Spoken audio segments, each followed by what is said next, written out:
Pogba, aujourd'hui? La réponse? Non. Non. Pas convaincu, non. Alors, si je prends l'information qu'on vient de prendre là, c'est-à-dire que Messi ne prolonge pas à Barcelone, la réflexion aujourd'hui, même si ce n'est pas les mêmes profils, mêmes joueurs, mais l'opportunité que tu as d'avoir Lionel Messi, qui est peut-être le plus grand joueur de football de tous les temps, selon les perceptions de chacun, mais c'est incroyable. C'est incroyable. C'est-à-dire que là, tu donnes une autre dimension à la Ligue 1. C'est-à-dire encore plus forte que Mbappé, encore plus forte que Neymar. Ah, c'est clair, c'est clair. Et là, pour le club, en termes de merchandising, en termes d'attractivité, marque Paris Saint-Germain, mais ça... Et là, on rediscute les droits télé. Et là ça débloque tout. Hein. Là, ça débloque tout. Media Pro revient. En fait, tu lis le communiqué du Barça, parce que je suis en train de dire en même temps que... On est tous en train de le redire 10 fois, là, pour être vraiment sûr. C'est une attaque en règle À la Ligue. contre la Ligue espagnole. D'où la pression politique. Bah oui. Là, ça veut dire clairement pour tes basses. Messi est dédouané, le Barça dédouané. Tournez vos regards vers la Ligue Si espagnole. Messi s'en va, c'est de la faute de la Ligue. Exactement, parce que malgré les souhaits, ils étaient, enfin, je veux dire, les mots sont très forts de la part du Barça. C'est pas un communiqué, souvent c'est toujours très... Ça invite en plus, ça invite à ce qu'il lâche. Alors ce que disait Giovanni, il ne faut pas dédouaner les conneries du Barça, mais ça invite aussi à dire à Tebas, maintenant il faut arrêter d'emmerder tous les clubs. Parce que par exemple, l'Atlético qui veut bien récupérer Griezmann, mais qui dit mais moi j'ai pas assez de sous, il dit ah, on ouvre les vannes. Donc comme ça, il va y avoir un petit peu du virement à droite à gauche pour rester comme ça, pour que les types restent en Espagne. Je vous entendais tout à l'heure parler du Real. Vous imaginez un instant? C'était pour dans le temps, Figo est passé au Real. Bien sûr. Jamais. Il recevait des têtes de cochon quand il tirait les corners. Voilà. Jamais. Mais il va rester à Barcelone. Il y a plein de joueurs. Il ne faut pas croire. Hein. Laudrup, qui est un merveilleux joueur, a fait les deux clubs. Luis Enrique a fait les deux clubs. Netzer, dans le temps, a fait les deux clubs. Il ne faut pas croire qu'il y ait des joueurs qui n'ont pas fait les deux clubs. D'accord. Bon, si je vous suis bien, les différentes options qui s'offrent à lui maintenant, c'est il reste. Il n'y en a qu'une d'option, il va rester à Barcelone. Ah d'accord, donc on arrête. Non mais là, en fait, quand on a vu le communiqué, Bernard l'a très justement dit, là c'est... Le contrat peut pas être homologué parce que financièrement, ça passe pas dans l'encadrement de la masse salariale. Javier Tebas, si tu veux que Messi reste en Liga, fiche-nous la paix sur l'encadrement de la masse salariale. Point barre. C'est ça. Mais moi, j'insiste sur le fait que c'est dramatique que le Barça en arrive là à faire un communiqué en disant qu'ils ne peuvent pas prolonger Messi parce que c'est une épreuve de force. Ils sont si je dis pas de bêtises, c'est 1,7 milliard de dettes. Mais c'est colossal. Plus de 70% du budget du Barça était dans la masse salariale. Ils ont fait n'importe quoi. Donc voilà. Pas mal de tweets là de Cana. Là, on comprend mieux pourquoi le Real et les autres clubs voulaient créer une ligue fermée. Oui. Ah oui, naturellement. Non, mais économiquement, il y a des clubs qui vont mal. Après, la Ligue fermée, sur la Super League, il y a eu aussi les communiqués là, qui sont tombés. On peut aussi se poser la question, sans être... Moi, je suis pas pour les Super League. Le côté fermé, c'est absolument scandaleux. C'est contre le football. Mais que l'UEFA ait un monopole total, je peux comprendre aussi que certains clubs se disent on a envie de récupérer encore plus d'argent. C'est comme l'UEFA a ouvert les vannes en termes de nombre de clubs et tout, ça dilue un petit peu l'argent. Et les très gros clubs veulent une part du gâteau plus importante, c'est tout. Voilà, c'est aussi simple que ça. Ils disent vous êtes bien gentils, vous voulez qu'on ait les meilleurs joueurs, il faut qu'on les paye et la part est toujours là, est identique à beaucoup de clubs lambda. Donc il faut faire un peu différemment. Laissez-moi rêver un petit peu. Vraiment dans une refonte du football international. Laissez-moi rêver un petit peu. On a dit option numéro 1, et c'est la seule pour beaucoup d'entre vous, c'est de rester au Barça. Option numéro 2, 3... City, PSG. PSG, City. Je préfère. Moi, je préfère PSG. Lui, il préfère la MLS. City, mais pas moi. Et vous, il n'y a pas d'autre option que ces 4-là? Non. Ce sera PSG, City l'Argentine ou la MLS? L'Argentine peut-être. Il est catalan, il n'est pas argentin. Mais il n'est pas argentin, mais si. Il est de passage. On ne peut pas discuter avec ces gens-là. Non, on ne peut pas discuter. Non, c'est justement. Parce que là, tu me parles tu es en train de penser à des Tevez qui reviennent là où tout a commencé pour eux, à Boca. Et lui, tu n'as pas commencé là-bas. À River Plate et tout. Ils terminent et ils rendent un peu ce que leur club leur a donné. Ce qu'a fait Maradona. La passion des joueurs, des supporters en Argentine, c'est le plus grand pays de football au monde et de loin. C'est quelque chose de très important. Oui. Sauf que lui, il n'a pas cet affect, Messi. Quand je dis il n'est pas argentin, il est catalan, c'est pas qu'un jeu de mots. Non, mais Il n'a jamais joué dans aucun club. Oui. Il n'a jamais joué en première division argentine. C'est pour ça que de le voir à Et c'est Rosario pour ça qu'un destin à la Tevez, un destin à la Maradona, moi je le vois pas. Je ou à peux me Riquelme. tromper. Moi non plus. Je suis pas dans sa tête. Je le vois plus moi aller continuer son business plan en MLS du côté de business Beckham. plan. Non mais Il faut qu'il prépare ses arrières, Messi.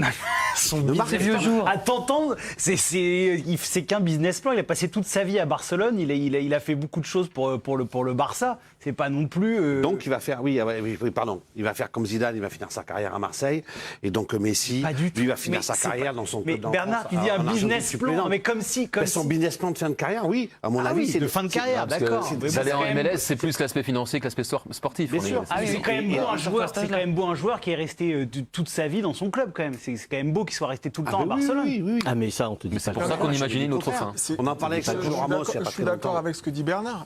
Messi, c'est une marque. Il y a tout un écosystème derrière. Ben, bien sûr. Il a gagné la Copa. C'est un exemple en aparté. Des joueurs Il a, sont des marques, il a publié une photo sur Instagram. C'est la photo qui a été le plus likée de tous les temps. Plus de 20 millions de likes. Ah bon?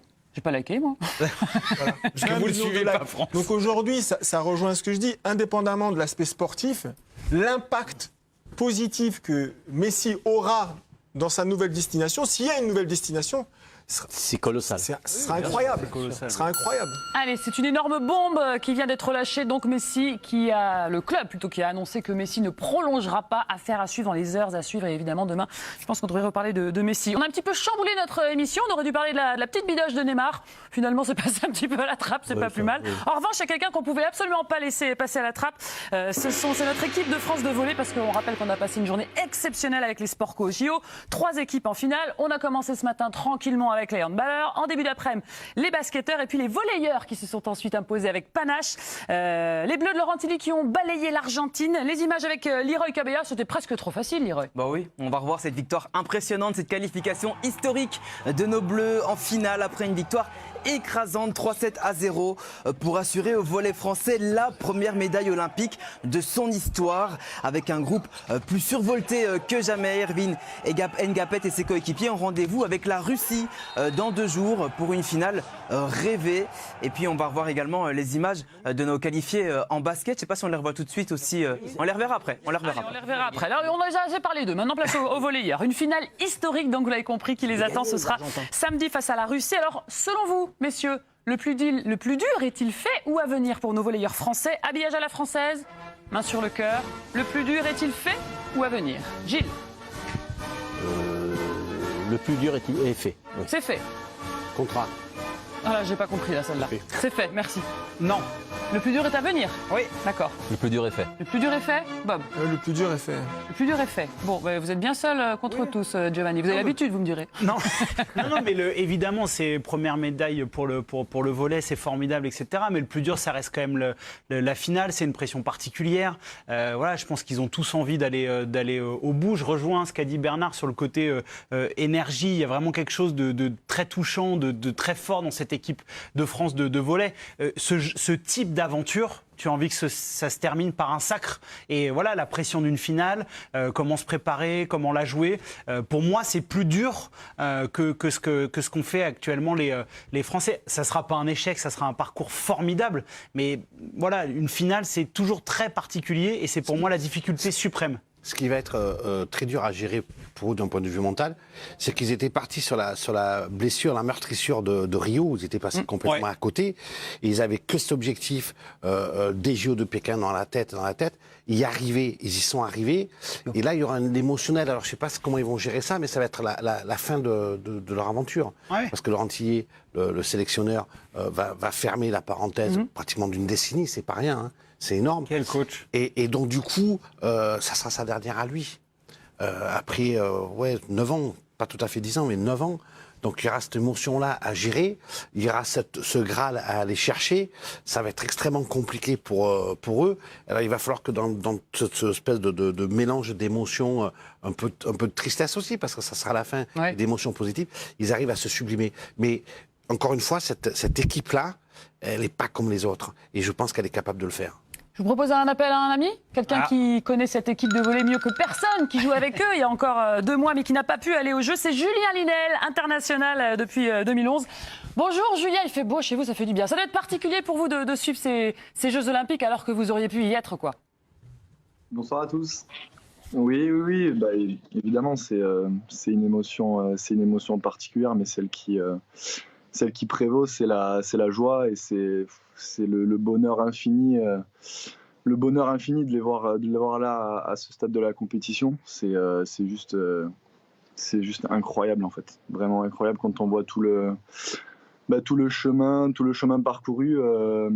C'est un truc de malade, ouais. C'est un truc de malade. Et vous étiez avec eux sur tout ce chemin parcouru, donc bien sûr vous faites partie de cette équipe aussi. Vous avez entendu un petit peu le débat sur ce plateau. Est-ce que pour vous le plus dur est fait ou est à venir pour vos copains? Bah, je pense que le plus dur est à la fois fait et reste à faire. Donc je réponds pas vraiment à la question, mais c'est-à-dire que là on parle d'une équipe russe qui reste quand même très costaud. Mais quand on voit le début des JO et la façon dont ils sont montés en puissance, je veux dire, demain, ils sont capables absolument de tout. Et c'est une équipe qui est vraiment aujourd'hui capable de tout. Et chaque match des JO est une finale. Donc je pense vraiment que demain ils peuvent le faire, et je suis persuadé au fond de moi qu'ils vont revenir avec l'or. Enfin, on disait quand même pareil de la Pologne, que ce serait un exploit phénoménal. Et pourquoi est-ce que cette équipe de Russie, elle est encore un cran au-dessus? Essayez de nous l'expliquer.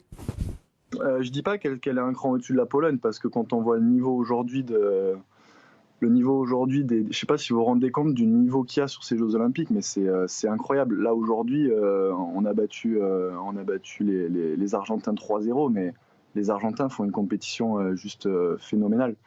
Et la façon dont cette équipe a réussi à revenir de ce début de championnat, des JO, où au début c'était un peu en dents de scie, mais la façon dont ce match contre les Russes qu'ils ont gagné, ces 2 sets qu'ils sont allés chercher contre les Brésiliens, les 2 meilleures équipes du monde avec les Polonais. Ils sont revenus tellement de loin, mais à la fois ça m'étonne tellement pas. Là aujourd'hui, vraiment, demain, c'est pas qu'ils sont sans pression, parce qu'une finale c'est toujours un peu de pression, mais c'est comme ça qu'ils jouent le mieux au volleyball. C'est quand ils sont relâchés, quand ils pensent pas aux enjeux, et j'espère qu'ils vont rester dans cette optique-là. Ouais. Bernard parlait de l'entraîneur de Laurenti, du fait que c'était sa dernière. Quel rôle ça peut avoir ça dans